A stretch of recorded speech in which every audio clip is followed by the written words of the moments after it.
He is currently president of Valencia Voices, the Los Lunas Club.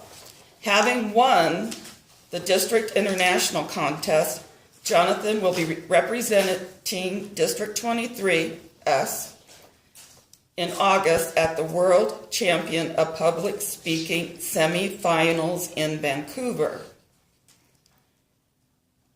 He is going to be representing us, so he wants to sharpen his speech just a little bit, and he's asked to come and do it with us. So I feel very blessed that he did that.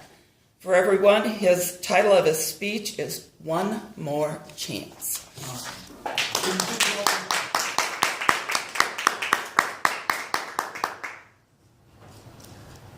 Failure is seldom fatal. It is courage that counts. Winston Churchill. What would the world be like if we all had the courage for one more chance? I think back to 2014. I enjoy football. Aliens visiting Earth must think it is the oddest thing on the planet to have thousands of screaming people watching a couple dozen very big men doing Mortal Kombat over a small oblong object. But I find it inspiring, and let me tell you why. This particular day, in 2014, the Wisconsin Badgers are being led into an epic contest by their head coach, Gary Anderson, and their star running back, Melvin Gordon. Now, you may or may not know these names, but in 2014, Melvin Gordon was hot stuff. He was on the short list for the Heisman Trophy. But this day, he wasn't exactly playing like a champion. He had his first chance early on in the game. He took possession of the ball. He began moving with the ball, and he dropped it. A little later on in the game, he got his second chance. He had possession of the ball. He starts running, and he dropped the ball again. And for those of you who aren't so familiar with football, that's a bad thing. Now, at this point, Melvin Gordon could have given up on himself. His coach, Gary Anderson, could have given up on him. But they didn't. They each gave Melvin Gordon one more chance. And something remarkable happened. Melvin Gordon got that one more chance, and this time he hung on to the football. He began running. He got the football again, and again, and again, and again. And by the time the game was over, he had set a single game rushing record. And his team had destroyed the opposition. There's this phrase called going from zero to hero, and that's what Melvin did with his one more chance. Now, I am absolutely not a Melvin Gordon. But I do know what it's like to drop the ball every now and then. Back in the day when years didn't have double digits at the end, we were back in 2008, I made a fateful decision. I decided I would go to law school. Do not ask me what possessed me to do this, but I did. And when I went, something even worse happened. I liked it. I liked it a lot.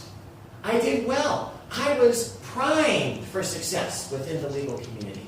I graduated near the top of my class. I went to work for a state court judge, a very prestigious position for a few years. I found a job with a national law firm.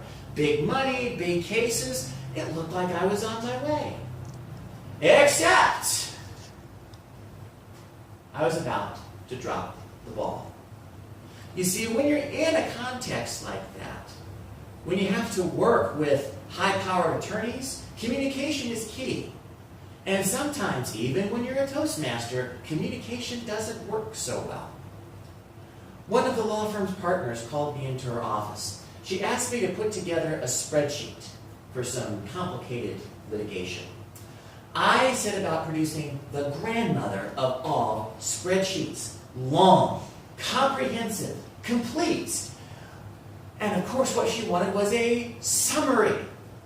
Short, simple, readable. So while I'm off doing what I think is exactly what she wants, I'm doing anything but. And when our communication disconnect comes together, our relationship starts coming apart. All of a sudden, I'm not giving her what she wants. My self-confidence is going through the floor. She's upset with me for failure to perform. This wasn't the first time we had issues. And it wasn't long after that my relationship with the firm ended. I didn't even last a year there. All of a sudden, I'm looking at the football field of my life. The football is on the ground, and I fumbled it. But, like Melvin Gordon, I was going to get my second chance. This time as head of an executive or education advocacy nonprofit. We were going to do great things. That's the nice thing about being an attorney. If you can't make money, you can try to make a difference. We were going to lobby the legislature. We were going to unite the community. We were going to make a difference.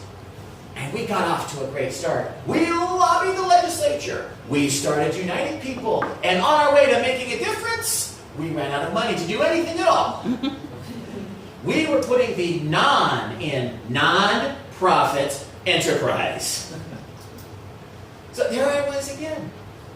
All of a sudden, things aren't working out for a second time. I had to step away from my current role and find something else. And the something else I found was really unique. See, I'm also like Melvin Gordon in that I found my Gary Anderson, my person who would give me one more chance to win. Now, her name was Rachel. Young gal, young prosecutor. She worked in the district attorney's office, and she let me come on board and join her team of prosecutors. This should scare you, and let me tell you why. When you're in private practice, which I was, we're fighting over money. When we're in the nonprofit world, we're fighting over ideas. But when you're in the district attorney's office, you're fighting over people's freedom.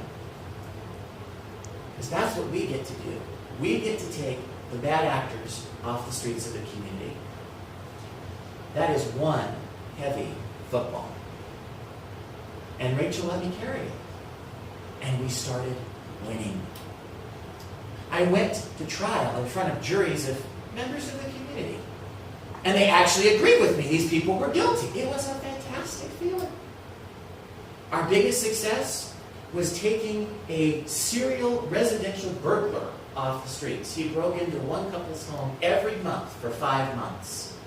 And he got a 34-year prison sentence. We didn't even have to go to trial.